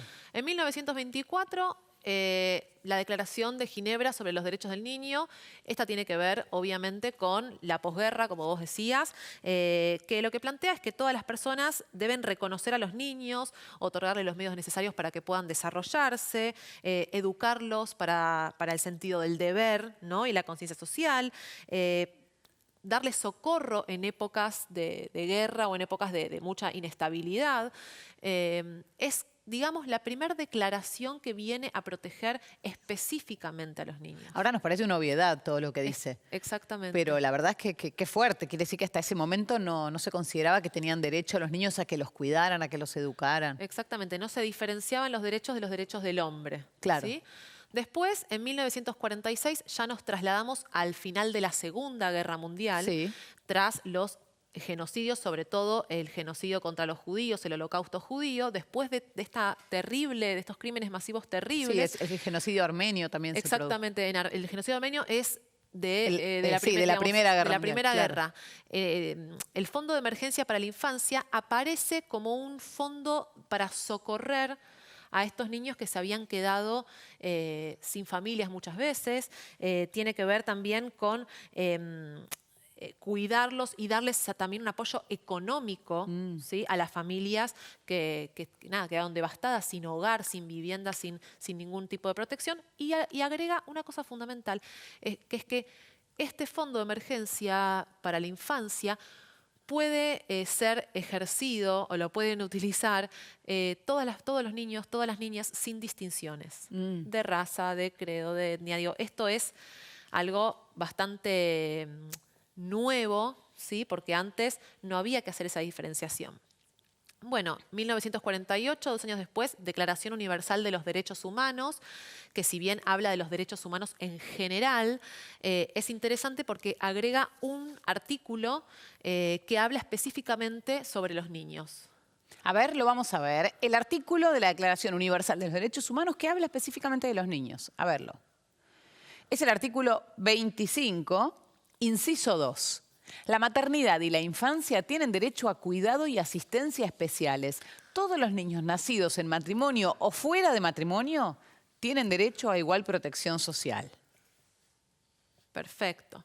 Entonces ahí tenemos como un primer artículo dentro de un marco jurídico potente, que es la Declaración Universal de los Derechos Humanos, que habla sobre los niños. Todavía no tenemos una declaración sobre los derechos del niño, ¿sí? Sí. Llega recién en 1959 la Declaración de los Derechos del Niño. Sí.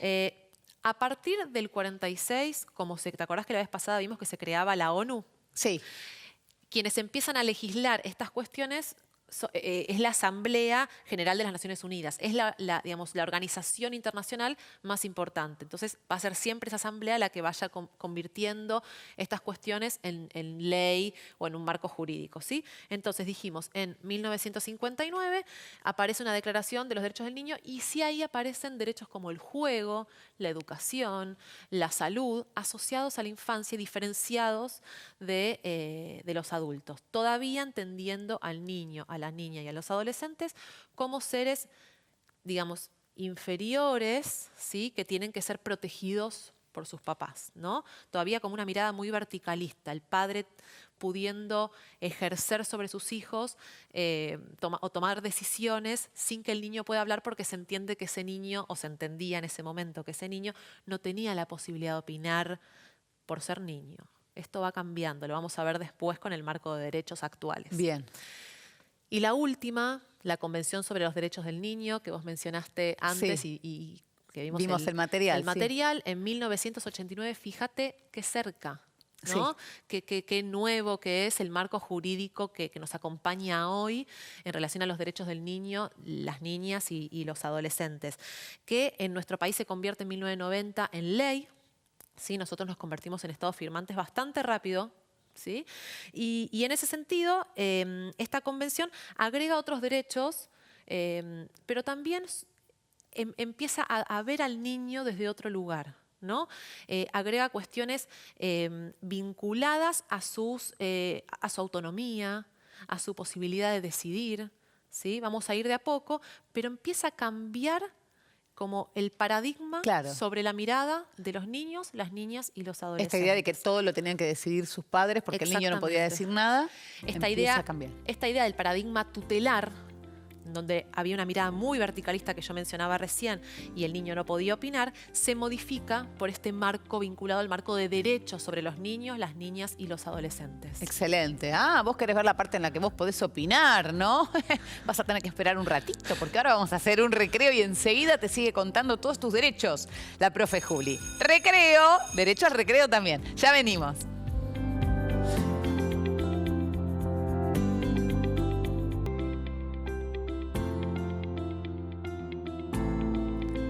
Seguimos educando, estamos en clase de formación ética y ciudadana, está con nosotros la profe Juli, estamos hablando de cómo cambió el concepto de infancia a lo largo de los años y cómo fue también cambiando el marco normativo y llegamos a este año tan importante, 1989, y esta Convención sobre los Derechos del Niño, que representó un cambio muy importante de paradigma, de la forma de entender los derechos del niño. ¿Quieren saber exactamente qué cambios culturales, sociales y legales se produjeron? Lo vamos a ver con el siguiente material.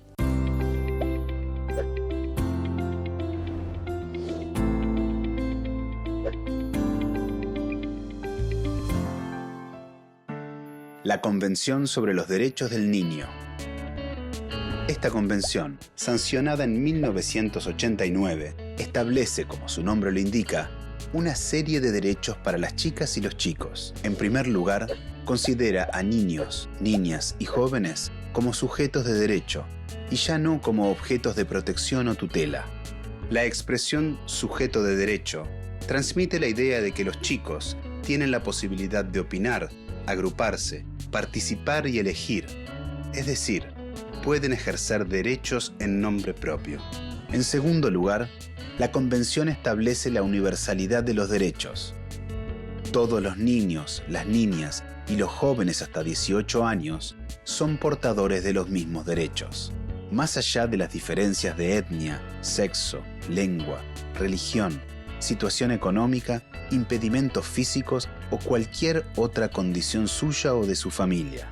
En tercer lugar, es importante remarcar la indivisibilidad de estos derechos, entendiendo como indivisibilidad que cada derecho es necesario por el cual su cumplimiento no puede pensar de manera aislada.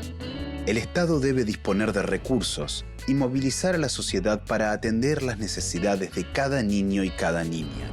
Por último, a través de la Convención, se introduce la noción de interés superior del niño.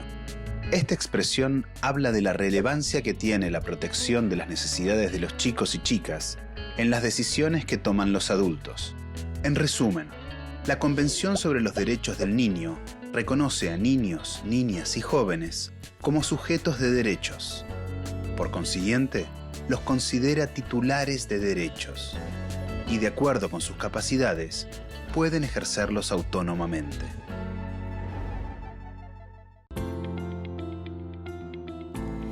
Qué bueno, cuántas herramientas tienen los chicos y las chicas cuando conocen sus derechos, ¿no? Absolutamente, y para eso lo traemos acá. Me parece que es una clase fundamental para que empiecen a no solamente a tener conciencia y conocer sus derechos, sino también a poder pensarse en relación a lo que el marco jurídico entiende sobre ellos, más allá de lo que vaya sucediendo en la escuela, en las familias. Bueno, entonces me gustaría agregar en la línea del tiempo la convención, ¿sí? Sí. Convención sobre los derechos del niño.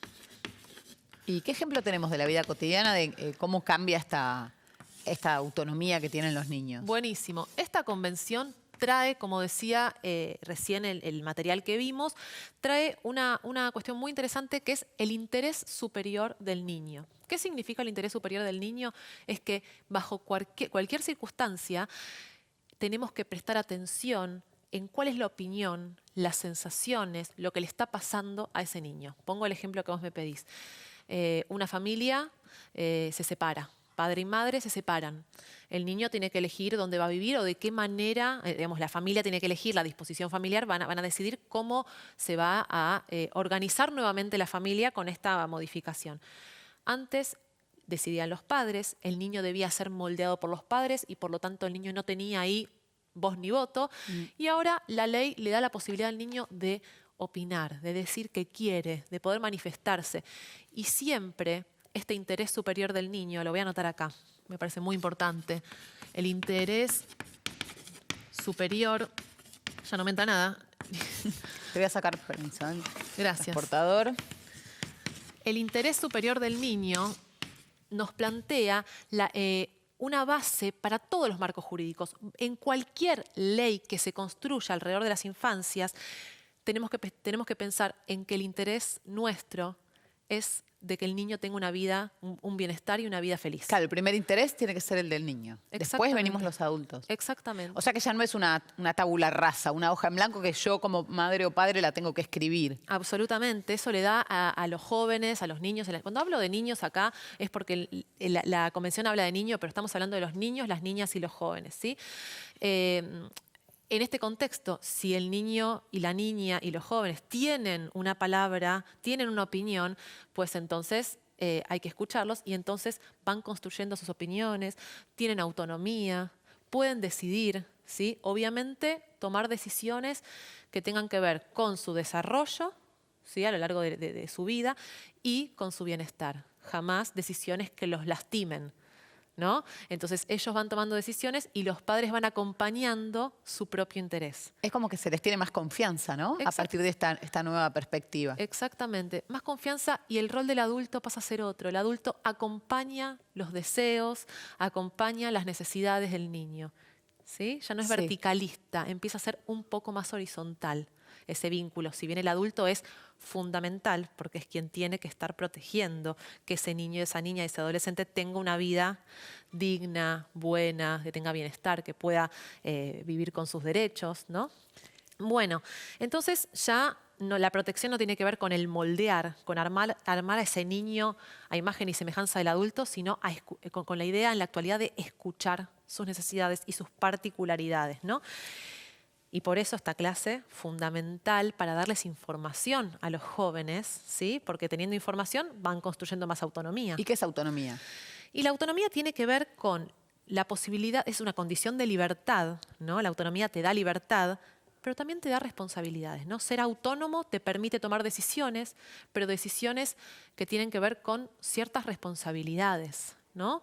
En ese sentido, me parece que la palabra autonomía es interesante porque no solamente los niños y las niñas reciben una protección, sino que también son responsables de sus actos, a pesar de esa edad. Si no, los pensamos como seres digamos, muy infantiles y los están corriendo un poco desde el marco jurídico de ese lugar. Les da un lugar más potente y se relaciona mucho esto con la idea de ciudadanía que vimos la clase pasada. Claro. Porque entonces, si la ciudadanía no solamente es la participación política, entonces estos niños son ciudadanos, estas niñas son ciudadanas y pueden decidir algunas cosas en el marco de su sociedad.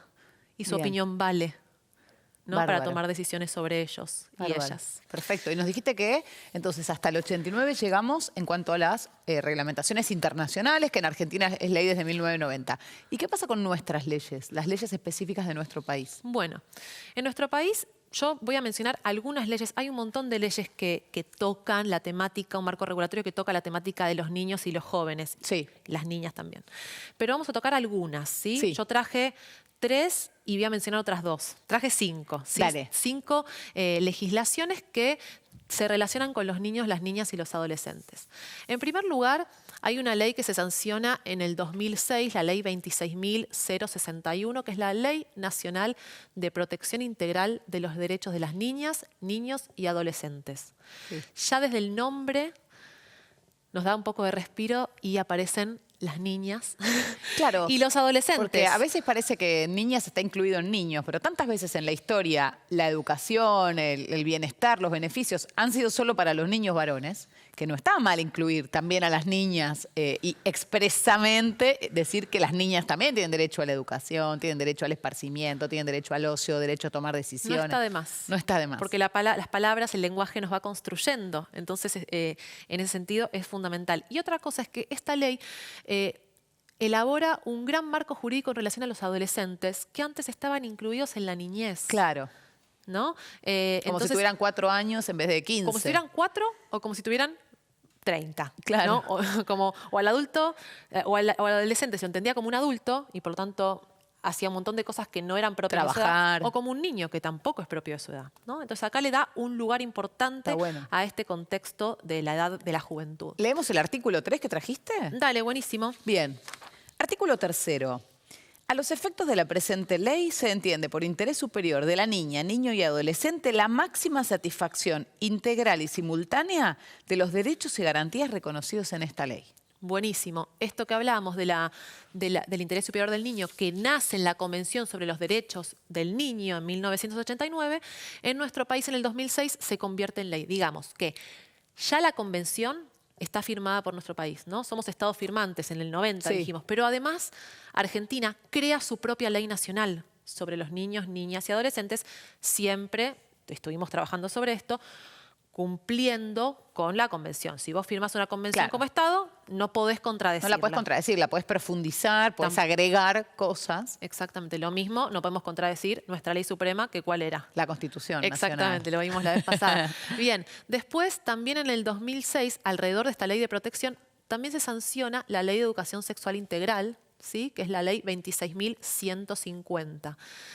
todo un marco jurídico en donde la escuela, sobre todo el Estado, ¿no? El Estado y la escuela, como la educación como un derecho fundamental que debe ser garantizado, tiene un rol fundamental en el compartir toda la información asociada a los derechos sexuales de una manera integral. Deberían aparecer, por ejemplo, en cualquier materia, porque la sexualidad nos compone como seres humanos y nos da lugar a hablar de cosas que antes no se podían hablar. Y no solamente nos da lugar, es obligatorio, ¿no? Ya vamos a meternos un poquito más con esta ley, con algunas cuestiones vinculadas a la ley, a la reforma del Código Civil, pero vamos de a poquito. Luego, la ley 26.774 en el 2012, conocida como la ley del voto joven, que acá nos parece importante, la muestro acá, ¿no? Nos parece importante, ¿por qué? Porque dijimos que los niños, que los jóvenes son ciudadanos y ciudadanas, ¿no?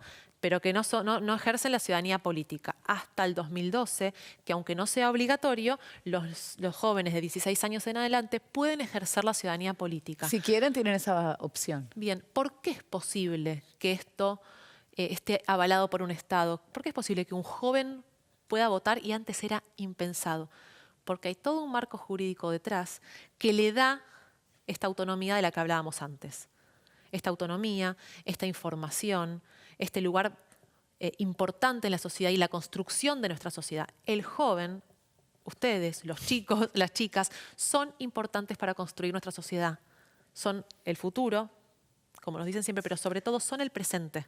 Porque siempre dicen que la juventud son el futuro y esa mirada es muy adultocéntrica. Claro, es como, bueno, no callate la boca que vos hablás en el futuro. Es cierto que son el futuro, son los futuros adultos, pero ahora son el presente. Claro. Y en este presente la juventud está viviendo en esta sociedad. Y por lo tanto es importante que se involucren. Y para que involucrarse en la sociedad tiene que haber un marco jurídico que lo posibilite. Y acá estamos compartiéndolo y se va construyendo. Y por último, fundamental, la reforma del Código Civil y Comercial en el 2014, hace muy poco que se aprueba, es la ley 26.994, ¿sí? Que, bueno, el Código Civil y Comercial es un código que regula las cuestiones más vinculadas a lo individual y a lo privado, ¿no? Como cuestiones de matrimonio, de reproducción, ¿sí? También las responsabilidades parentales de las familias, todas las cuestiones que son más íntimas, ¿no? Sí. Y adentro de ese Código Civil y Comercial van a aparecer algunas cuestiones ligadas a los jóvenes, ¿sí? Este Código Civil viene a reemplazar una serie de 4.500 disposiciones que pertenecían al Código Civil anterior del siglo XIX. Ángela. Así que imagínate, el siglo XIX, estamos acá. Así que imagínate que hacía falta mejorarlo, actualizarlo, porque aparte hay todo un marco jurídico que se contradecía. Claro, ya, ¿entendés? Quedó antiguo con respecto a otras leyes a las que Argentina fue adhiriendo. Exactamente. Bueno, y acá se incluye el concepto de responsabilidad parental del que yo hablaba recién y lo diferenciamos de lo que era la patria potestad. ¿Sí? Y retomo lo de la idea verticalista. La patria potestad hablaba de una familia, un papá, una mamá, que ejercía un poder sobre sus hijos, ¿no? Un poder verticalista. Yo tengo la palabra, la última palabra. Sí, potestad tiene que ver con eso, ¿no? La etimología nosotras, de la palabra. Como nos criaron a nosotras, cada uno con sus diferencias, pero bajo esa ley. La responsabilidad parental nos ubica en otro lugar. Los niños no son propiedad de nadie, no son objetos. No son míos, mis hijos. No son tuyos, Ángela, lo lamento. No son objetos. Los jóvenes no son objetos de nadie, son sujetos. Son sujetos de derecho, no son objetos de derecho. Y esto es un cambio fundamental. Para mí es súper importante que los chicos y las chicas se entiendan como sujetos de derecho y que el Estado los reconozca de este modo. Lo mismo las familias, ¿no? Y ahí es donde aparece también el interés superior del niño, la idea de que, por ejemplo, los papás tienen que decidir en relación a su bienestar, ¿no? Todo esto en el marco de la autonomía de la juventud. Bueno, en este contexto, los jóvenes pueden asumir responsabilidades, el concepto de familia es más ampliado, ya no es solo mamá, papá o papá, sino que capaz los amigos, los docentes, los vecinos forman parte de las personas que se consideran cuidadoras de los jóvenes y de los niños. Así que bueno, hasta acá estamos. Vamos a hablar entonces de algunas cuestiones, si te parece, que se mencionan en el Código Civil y Comercial vinculados a los derechos sexuales y reproductivos de los jóvenes. Entonces, vamos a hacer una relación, ahora sí, llegamos a este momento, entre el Código Civil y Comercial y la Ley de Educación Sexual Integral. ¿Te parece? Dale. Bueno. En primer lugar, el nuevo código considera que la adolescencia comienza a los 13 años y termina a los 18 y genera, a ver si acá estamos, genera un derecho en relación al cuidado del propio cuerpo. Si son sujetos de derecho, pueden decidir, siempre y cuando no se lastimen, no sea nada dañino, pueden tomar decisiones sobre su propio cuerpo. ¿En qué sentido digo esto? Voy a poner un ejemplo claro. Teñirse el pelo. ¿Los daña? No hay daño, si no son alérgicos y alérgicas. Entonces, pueden empezar a tomar decisiones por ley en relación a su propio cuerpo. Mamá, quiero el pelo verde. Ah, lo siento, me protege el Código Civil. ¿Está bien? La verdad es que sí. No quiero contradecir a las familias. Pero la verdad es que les da esa posibilidad porque ellos ya tienen una construcción propia de la personalidad. Ojo, si el colegio después no te va a dejar entrar, bueno, pensalo. Después eso puede chocar, está muy bueno lo que decís, con las normativas de cada institución. Claro. Que en realidad deberían responder a las leyes y los marcos jurídicos nacionales. Vas a pelear por el pelo verde y vas a decir, me lo dijo la profe Juli. Obvio. El hermoso pelo que tiene la profe de lengua. Claro, ¿no? por ejemplo. Bueno, acá estamos. En segundo lugar aparece, se me cayó la tiza, ahí estamos. Aparece el derecho a la identidad de género asociado al Código Civil, ¿no? Sí. La identidad de género es la ley 26.743, que en realidad regula a todas las personas, pero aparece algo vinculado a la juventud, y que es que los jóvenes pueden pedir, pedir consultas médicas a partir de los 16 años, en realidad también de los 13, sin presencia de los adultos, ¿no? Una cuestión de intimidad. Y también pueden recibir, deben recibir de las obras sociales y las prepagas, una financiación, digamos, si ellos y ellas quieren hacer una transición de género y deben ejercer sobre su cuerpo una modificación, ¿sí? Así que en ese sentido es fundamental porque los ubica a los planes de salud en un rol de preservación de ese derecho que antes no era así. Por ejemplo, hormonal. Necesitan hormonas. Claro, por ejemplo. Para cambiar su género, al género en el que se autoperciben. Eso lo tiene que proveer el plan médico obligatorio. De forma gratuita, exactamente. Ahí hablamos de la autopercepción. Es como los jóvenes se autoperciben. Acá estamos dándole un gran espacio a la propia autonomía y a la construcción de la identidad, ¿no? Y por último, el artículo 644 del Código de Responsabilidad de los Progenitores de adolescentes sobre sus hijos, que es muy interesante. Claro. Tiene que ver con los jóvenes, los adolescentes y las adolescentes que tienen hijos antes.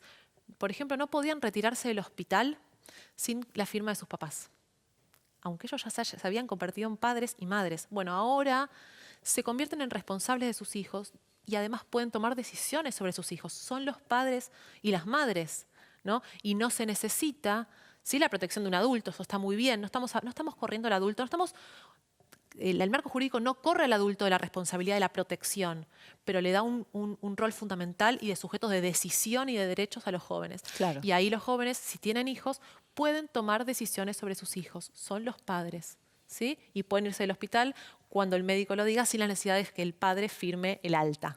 O la madre, ¿sí? O sea, el abuelo del bebé. Exactamente. Bueno, todo esto siento que hablé un montón y creo que sí que hablé un montón, pero todo esto es para que vayan conociendo, busquen esta información, carguen las herramientas de todo lo que existe, de todo el marco de derechos que existe en torno a ustedes, a los jóvenes, apropiense de eso y sientan, creo que para mí lo más importante es que los chicos y las chicas sientan que son libres siempre y cuando se cuiden y con contención de los adultos de ser quienes quieren ser. Qué bueno. ¿No? De ser quienes quieren ser. Y la adolescencia es un momento de descubrimiento. Y en ese sentido, esa autonomía es necesaria para poder descubrirse, ¿no? Esa posibilidad, ese espacio es imprescindible para poder descubrirse. Así que participar, ¿no? Bienvenidos a participar, no solo de lo que hablamos la clase pasada como ciudadanos, sino de su propia vida. Está buenísimo. ¿Y tenés una propuesta para los chicos a propósito de participar? Les voy a dejar una propuesta. Sí. Quisiera que charlen con las familias y les pregunten a sus papás, a sus mamás, a sus abuelos, a los vecinos, cómo era su infancia, cómo se vinculaban con sus papás, qué pasaba en las escuelas, ¿no? Como todo esto que estamos charlando ahora, ¿era así? ¿En qué se diferenciaba?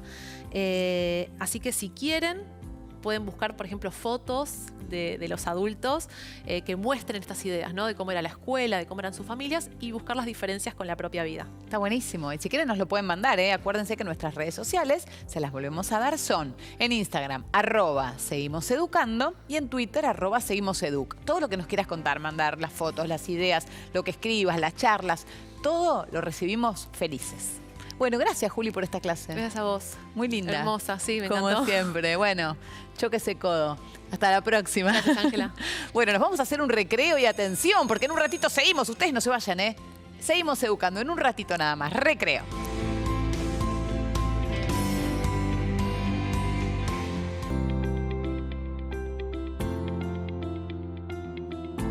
Seguimos educando y llegó el momento de hablar de tecnología. Vos sabés que la tecnología no es solamente un cohete, una estación espacial, ni siquiera solamente una computadora o un celular. Está en un montón de elementos que, por ejemplo, tenemos en casa. Hoy vamos a hablar del sensor. El sensor de la heladera, el sensor del aire acondicionado. Ojo, porque hasta el inodoro tiene sensor. ¿Querés ver? Mira, fíjate. Quizás Arquímedes estaba en el agua cuando descubrió cómo cuantificar la flotabilidad de los cuerpos y enunció que un cuerpo sumergido en el agua es empujado a la superficie por una fuerza equivalente al peso del líquido que desaloja. Uno de los automatismos naturales que en la actualidad se utilizan, entre otras cosas, en el diseño de submarinos y hasta en los flotantes del depósito del inodoro o del tanque de agua de nuestras casas. La cantidad de agua de un depósito está regulada por un flotador que al llegar a un nivel determinado hace cerrar la válvula de suministro de agua, impidiendo que rebalse. Cuando hay agua suficiente para su funcionamiento, la posición del flotador y la palanca cierran por completo la entrada. Cuando usamos el agua, el flotador desciende junto a la palanca y abren la válvula nuevamente de alimentación del reservorio. Un maravilloso automatismo que los plomeros le deben a Arquímedes. Seguimos educando y es momento de leer este cuento con el que nos despedimos todos los días. Vení, leer por leer, porque tenemos ganas, porque podemos, porque es lindo, porque nos abre nuevos mundos, mundos que existieron de verdad, mundos que no existieron, que están en la imaginación de, por ejemplo, Edgar Allan Poe y que van a pasar a nuestra imaginación. Relatos de terror. Vos lo vas a completar con tu imaginación. Mucha imaginación en el tema de terror a mí no me dan ganas de tener porque después tengo pesadillas. Y este Poe es tremendo. Vamos a leer una parte del cuento. Se los vamos a ir leyendo en capítulos. En este caso, La máscara de la muerte roja. Un cuento de Poe, como les decía, de Edgar Allan Poe, que lo venimos viendo hace rato con Mica, del libro de Relatos de Terror. Edgar Allan Poe fue escritor, poeta, crítico, periodista. Vivió entre 1809 y 1849. Es estadounidense. Lo era, generalmente reconocido como uno de los maestros universales del relato corto. Además, renovador de la novela gótica y recordado por sus cuentos de terror. Uno de ellos es el que vamos a leer. Hacía tiempo que la muerte roja devastaba el país. Nunca hubo peste tan mortífera ni tan horrible. La sangre era su emblema y su sello, el rojo horror de la sangre. Se sentían dolores agudos y un vértigo repentino, y luego los poros exudaban abundante sangre hasta acabar en la muerte. Las manchas escarlatas en el cuerpo y sobre todo en el rostro de la víctima eran el estigma de la peste que le apartaban de toda ayuda y compasión de sus congéneres. En media hora se cumplía todo el proceso, síntomas, evolución y término de la enfermedad. Pero el príncipe próspero era intrépido, feliz y sagaz. Con sus dominios ya medio despoblados, llamó un día a su presencia a 1 millar de amigos sanos y joviales de entre las damas y caballeros de su corte, y con ellos se recluyó en el apartado retiro de una de sus abadías amuralladas. Era un conjunto de edificios amplio y magnífico, concebido por el gusto excéntrico, aunque majestuoso, del propio príncipe. Lo rodeaba una alta y sólida muralla. La muralla tenía portones de hierro. Una vez dentro, los cortesanos se trajeron fraguas y enormes martillos y se soldaron los cerrojos. Decidieron que no hubiese modo alguno de entrar o salir, si alguien de pronto se dejaba llevar por la desesperación o la locura. Había abundancia de provisiones. Con tales precauciones, los cortesanos podían desafiar el contagio. Que el mundo de afuera se ocupase de sí mismo. Mientras tanto, era estúpido lamentarse o pensar. Había bufones, había trovadores, había bailarinas, había músicos, había belleza, había vino. Dentro había todo eso y también seguridad. Fuera estaba la muerte roja. Fue hacia el final del 5º o 6º mes de su encierro, y mientras la peste se cebaba con furia en el exterior, cuando el príncipe próspero ofreció a sus 1000 amigos un baile de máscaras de rara vistosidad. Aquel baile fue un espectáculo voluptuoso. Pero permítaseme hablar primero de los salones en que se celebró. Eran 7, todo un ámbito imperial. Hay muchos palacios, sin embargo, en que los salones así ofrecen una perspectiva larga y lineal, con puertas corredizas que se desplazan casi hasta las mismas paredes de uno y otro lado, de modo que apenas nada interrumpe la vista en toda su longitud. El caso aquí era muy distinto, como cabría esperar de la afición del duque por lo extravagante. La distribución de las salas era tan irregular que apenas se contemplaba más de una al mismo tiempo. Cada 20 o 30 metros se producía un giro brusco y con cada giro un efecto novedoso. A la derecha e izquierda, en medio de la pared, una ventana gótica alta y estrecha se asomaba a un corredor cerrado que enmarcaba las sinuosidades del conjunto, con vidrieras cuyos colores variaban de acuerdo con los tonos dominantes en la decoración del salón al que se abrían. El del extremo oriental, por ejemplo, estaba decorado en azul y las vidrieras en azul vivo. La ornamentación y los tapices del segundo eran de color púrpura y purpúreos eran allí los cristales. El tercero era el todo verde, lo mismo que las ventanas. Los muebles y la iluminación del cuarto eran anaranjados, el quinto blanco, el sexto violeta. La séptima estancia era un denso sudario de tapices de terciopelo negro que cubrían el techo y las paredes y caían en pesados pliegues sobre una alfombra del mismo tinte y textura. Pero solo en esta habitación el color de las ventanas difería del decorado. Las vidrieras eran aquí de un tono escarlata, un rojo oscuro de sangre. Ahora bien, en ninguna de las 7 cámaras había lámpara o candelabro alguno, entre la abundancia de adornos dorados que había por todas partes o que colgaban de los techos. No había luz ninguna que procediera de una lámpara o vela en todo el conjunto de habitaciones. Pero en el corredor que envolvía los salones había, frente a cada ventana, un pesado trípode con un brasero de fuego que, al proyectar su resplandor a través de las vidrieras, inundaba de luz la estancia. Se producía así una profusión llamativa de formas fantásticas. Pero en la habitación negra o de poniente, el efecto del fuego a través de los cristales de sangre sobre los tapices negros resultaba de lo más siniestro y daba un aire tan irreal a los rostros de los que allí entraban que muy pocos se atrevían a dar siquiera un paso en aquella estancia. Y vos sabés que acá lo vamos a dejar, ¿no? Es todo un truco para que vengas mañana a las 11, y escuches la segunda parte. Acordate que si nos querés decir algo, lo que tengas ganas, lo podés hacer a través de las redes sociales. Mirá, te las repito. Instagram, @seguimoseducando. Twitter, @seguimoseduc. Acordate que tenés una plataforma donde todo esto está presente. Los cuentos, los libros, las clases, los mapas, la información. Seguimoseducando.gov.ar. También tenés cosas para hacer en tu tiempo libre. Películas, podcasts y no consume datos. Así que puedes estar todo el tiempo que quieras. En WhatsApp tenemos una línea para responder tus inquietudes. Responden profes. Si algo no entendiste, lo podés preguntar. 011-3262-6362. 011-3262-6362. Y ahora sí nos despedimos, pero mañana a las 11 nos volvemos a encontrar acá en Canal Encuentro. Gracias por haber estado ahí. Chau, chau.